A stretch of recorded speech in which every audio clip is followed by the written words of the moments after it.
Welcome to this week's mini tour at the Old Stone House Museum. I'm Jane Greenwood, and this week's specialty is going to be about the buildings and the grounds here at the museum. Standing here in front of the Giving Garden at the Old Stone House Museum. I am the chair of the Buildings and Grounds Committee here, do a lot of volunteer work. I am also a board member, and I love this place.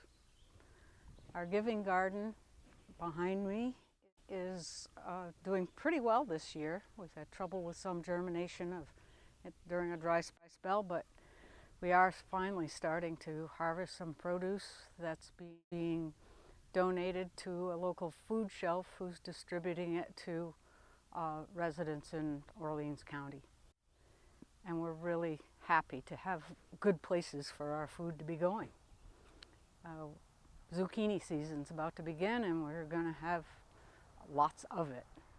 I'm standing in a section of the garden with some seedlings that we planted. The seedlings were grown and started and grown by our director, Molly Vasey. She has a greenhouse at her home, and she grows the most luscious plants. We planted them in the midst of a drought. We had about 10 days of no rain. The soil was powdery dry. We worried, but we had to get the plants in, and look at them now. They're producing, we almost have tomatoes, and it's not even August yet. And the cabbages, we've harvested our first broccoli.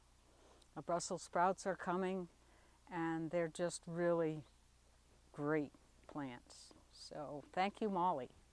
Other people have donated some things here and there, some flowers, some different herbs, but the bulk of this section is Molly.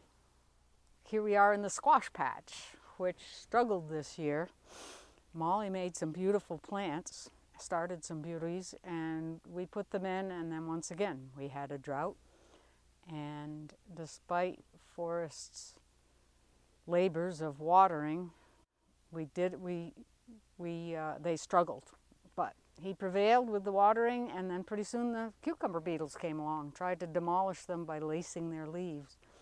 So once again, in defense, we had to put veils over them after first digging in the ground, finding the cucumber beetles, exiting them, and then we put the netting over them. So here they are, they're starting to produce flowers, and we're going to train them to grow up some wire that's along this fence line, and hope to have beautiful produce on the fence before the summer ends. Hi, Jane here again. We're at another garden that we've created, another Giving Garden, that started out being called a Three Sisters Garden, which included squashes, beans, and corn. And the beans are supposed to climb up the corn. But when the corn was about 4 or 6 inches tall, we came one day and looked, and it was gone, except for about an inch down near the ground. So we have some resident ducks and geese here, and there were no tracks that we could see that punched holes. Our first thought was deer, but we learned it must have been the duck. So we're not going to eat the ducks. So we put up poles for the beans to climb on because the corn went into the ducks. We also have here some potatoes on the perimeter and some cucumbers growing. And they're just starting to blossom. So we're looking for a good crop. I'm in one small corner of the raspberry patch here near the Lawrence barn. It has been a bumper year for raspberries, red raspberries, and Japanese beetles.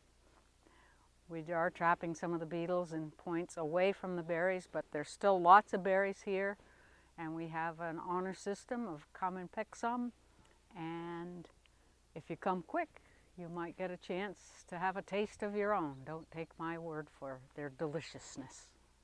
Goodbye.